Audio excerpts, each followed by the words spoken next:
Awesome. So I just heard mine. So today, Elena and I are here to talk with you about complying with international digital accessibility laws and standards. So we can go ahead and move on to our next slide. Our first slide here. So digital accessibility is more than a moral imperative. And why do we say that? First of all, it's because there are estimated 1.3 billion with a B people worldwide who experience significant disability. So the need is clearly there.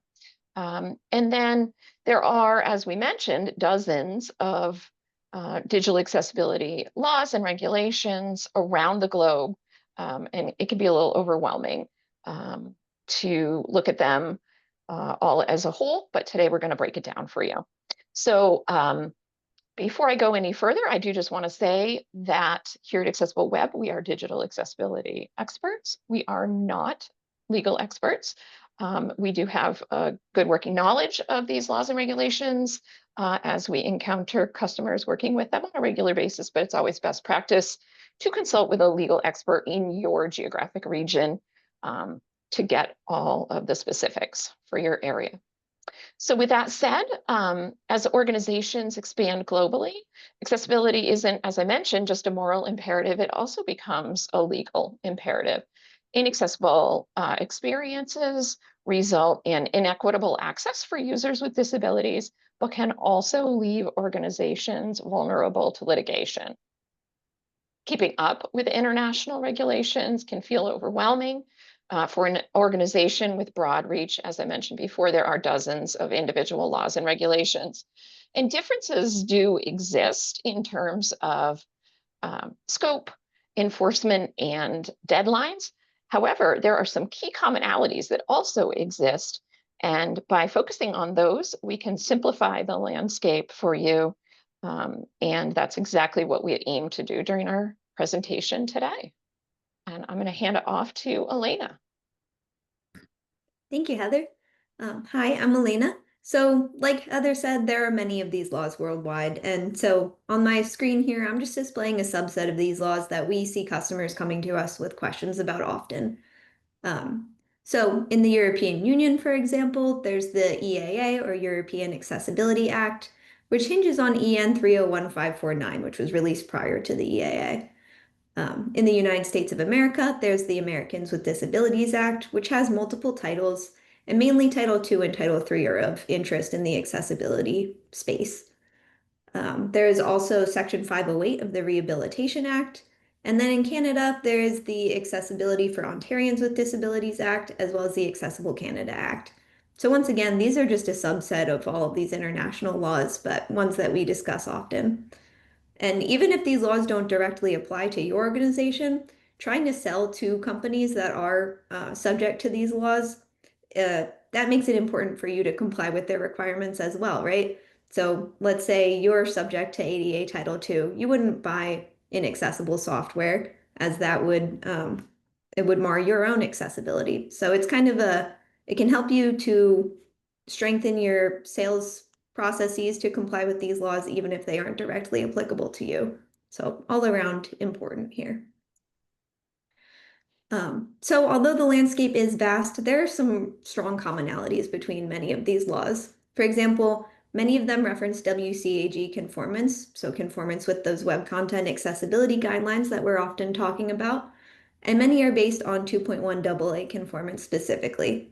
However, 2.2 is the most recent standard, so we always recommend striving for that. As laws change over time, you can kind of help to future-proof yourself in that way. Additionally, listening to users is really important for many of these laws. Some of them make it an explicit requirement, while others don't. But regardless, listening to feedback allows you to meet the needs of your users and receive valuable feedback. So that's really a great exercise for any business trying to satisfy its customers or comply with accessibility laws. So some recent and upcoming deadlines. In January 2025, that was the deadline for the Accessibility with Ontarians with Disabilities Act, and that requires WCAG 2.0 AA compliance or conformance with WCAG. So 2.2 conformance would also be comprehensive of that. They're backwards compatible in that way. This applies to organizations in the public sector as well as in the private sector with 50 or more employees. So if that is you, or if you're trying to work with customers in those regions or sell to companies in those regions, it's important to conform to that WCAG standard. Also in June 2025, and then looking forward to June 2030, the EAA deadlines come into effect. So that one mandates WCAG 2.1 AA conformance through requirements of EN 301549. 2025 was that deadline for new products and services, while 2030 is the deadline for existing products and services. So personally, I'm a fan of the structured rollout of first having these new products and services conform and then later addressing more legacy products, because that allows people to really approach this the kind of right way and shift left, adopt accessibility into your design processes, and start kind of holistically incorporating this so that you're creating accessible content moving forward. You're learning about how to do this, and then you can think about upgrading things over time. So this applies to organizations doing business in the EU, as well as companies selling to customers in the EU. There are some exceptions for micro enterprises, so fewer than 10 full-time and part-time employees, as well as an annual turnover or balance sheet not exceeding 2 million euros. And then looking more forward, April 2026 and 2027, deadlines for ADA Title II in the US are coming into effect. And this really applies to state and local governments within the United States of America. However, those are big purchasers of software from many companies. So if you're trying to sell to the US government, this is a great thing to look out for. You want to make sure to conform with WCAG 2.1 AA so that you're not losing deals because of this. Or if you are a government body, you're going to want to make sure to conform to that as well. So that 2026 deadline is for large governments, so 50,000 or more people, while the 2027 deadline is for smaller governments. So building in accessibility practices can help you get compliant and then stay that way over time. You don't just want to get an assessment and let your audit results go stale once you know where you are. You want to really adopt these things into your product development lifecycle if things are structured that way for your organization to make it easier long term to be accessible and stay that way. So how do we do that? It should be the requirement for a minimum viable product to have accessibility built in. You don't want to be shipping things without thinking of accessibility and then kind of backtracking later to try to fix what's broken. So make sure that everybody from design to engineering to quality assurance and content editors even are aware that this is something important and something to look out for. And then also create and maintain effective processes. So set up feedback mechanisms. Make sure you have a way for people to easily submit feedback or accommodation requests, and make sure people are really responding to that and addressing that feedback. It's one thing to accept feedback, and it's another thing to act on it and show people that you're committed. So avoiding lawsuits. Build with accessibility in mind, like I just mentioned.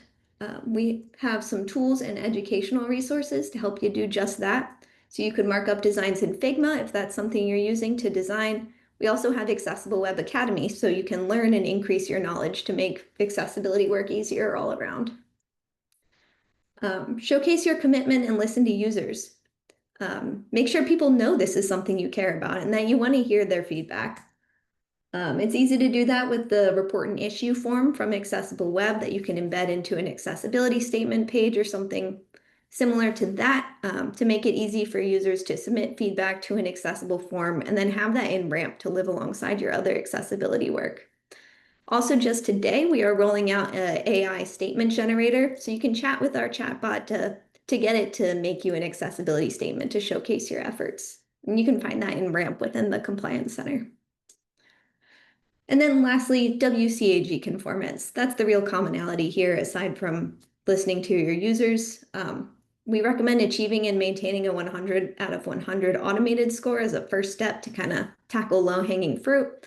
And then beyond that, receiving manual audits to confirm conformance with the remaining guidelines that can't be checked automatically or identify any gaps.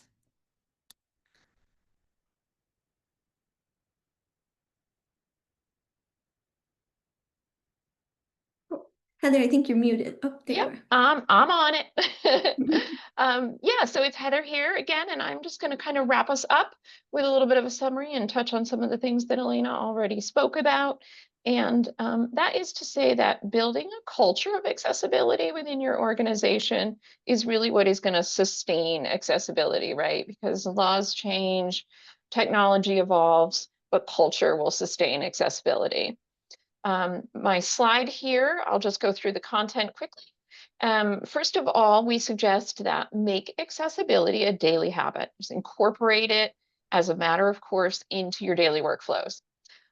Invest in ongoing learning and education for staff and teams who are touching accessibility. Accessibility is, in fact, everyone's job. We suggest that you review programs regularly. That will give you a chance to celebrate any wins that you might be having in your accessibility work. And also be sure to adapt to feedback and changes in standards. So we cover compliance and conformance, but let's talk a little bit about what's going to keep that all going here.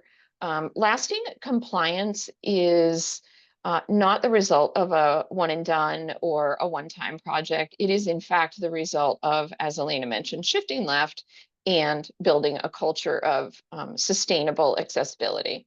Small habits in planning, design, and building make accessibility routine and sustainable.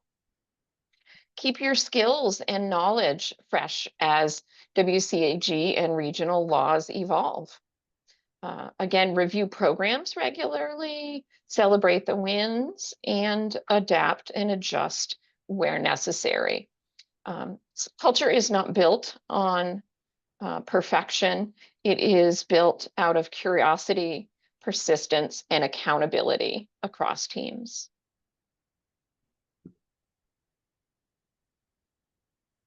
So how can Accessible Web help with all of this? I think we mentioned a few ways today, but we have web accessibility software with RAMP. I think Ben already shared a discount code in the chat here if anybody could benefit from that. We have consulting and training, like I mentioned today, with Accessible Web Academy and our specialists, as well as myself and Heather. We're always happy to chat about compliance, finding efficiencies, and the best way to really adopt accessibility into your organization and in turn comply with these laws. We offer accessibility audits for the manual portion that I mentioned today for full WCAG conformance, and we can create BPATs from those or accessibility conformance reports to showcase your efforts. So discussion time. Any questions or comments?